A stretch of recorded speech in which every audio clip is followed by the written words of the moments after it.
biraz bekleyelim. İl Müdürlüğümüzden misafirlerimiz var. Aynı zamanda Ferzi Bey kendisi Cihan Yılmaz İl Şube Başkanı, Teşkilat Başkanı. O sizlere Allah razı olsun bize söyledi. Madem böyle güzel bir eğitim var, güzel bir çalışma var, yaz etkinliği var. O zaman ben de dedi, onlara en güzel hediye olan Kur'an-ı Kerim'i hediye edeceğim dedi. Ben getireyim size. Rabbisini de diye. Evet çocuklar, şimdi bunlar bilgisayarla Kur'an-ı Kerim'dir. Şimdi size bunlara hediye edeceğiz. Cihan Numa ile Bingöl Gençlik Merkezi işbirliği içerisinde size bu hediyeleri aldık. İnşallah siz de Kur'an-ı Kerim'i en güzel şekilde öğreneceksiniz, okuyacaksınız. Bize de dua edeceksiniz. Tamam mı? Evlerinize götürün, bunlar hediyesi rica ederiz. Evet. Hayırlı olsun. İnşallah. İlk bayı bittikten sonra Kur'an-ı Kerim'e geçeceksiniz, tamam mı? O sizin olur, tamam mı? O sizin orada artık. Bunu artık evinize götüreceksiniz. Sizin de yok değil mi Kur'an-ı Kerim? Aldınız mı siz? Ha, tamam. O zaman size vereceğiz. Biz almadan kaldı. Evet, hayırlı olsun diyelim. Aldın mı? İyi, Allah hayırlı etsin. Bunlar da sonra. İnşallah hepiniz alırsınız, okursunuz, bize dua edersiniz çocuklar. Eyvallah. Bir değiştirelim. Bir değiştirelim.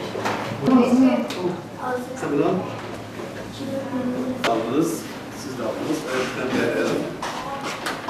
Hayırlı olsun. Siz aldınız. Şöyle geçelim. Ben diğer hangi şeyini alayım? Aldın mı? Siz aldınız değil mi? Siz de aldınız.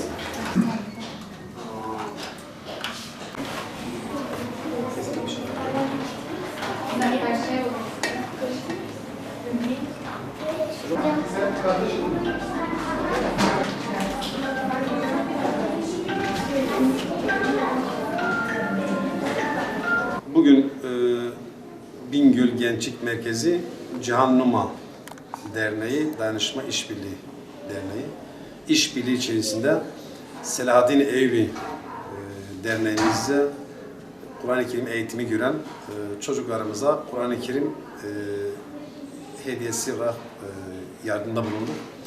25 tane evladımıza Kur'an-ı Kerim hediye ettik.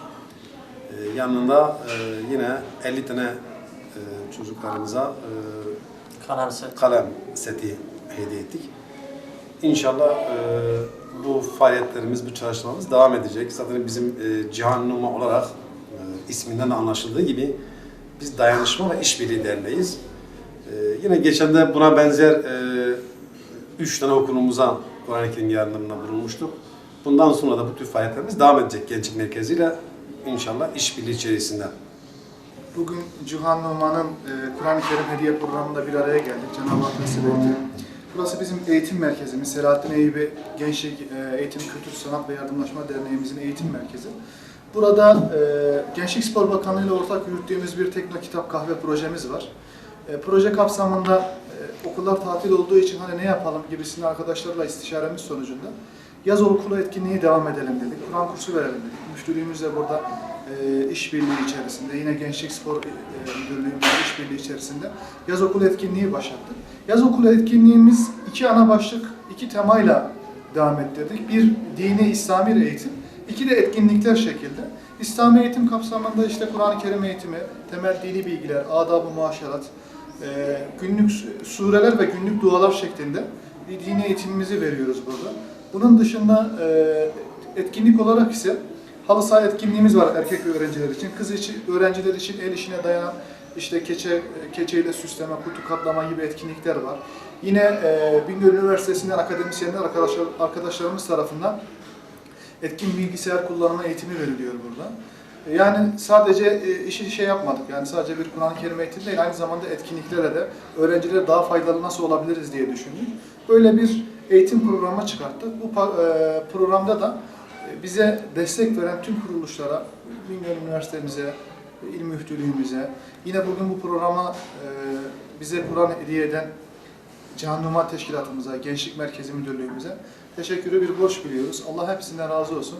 İnşallah buradaki 25 kız öğrenci, 25 erkek öğrenciye de güzel bir şekilde eğitim vererek hem milli hem manevi değerleri özümsemesini, benimsemesini sağlamayı hedefliyoruz.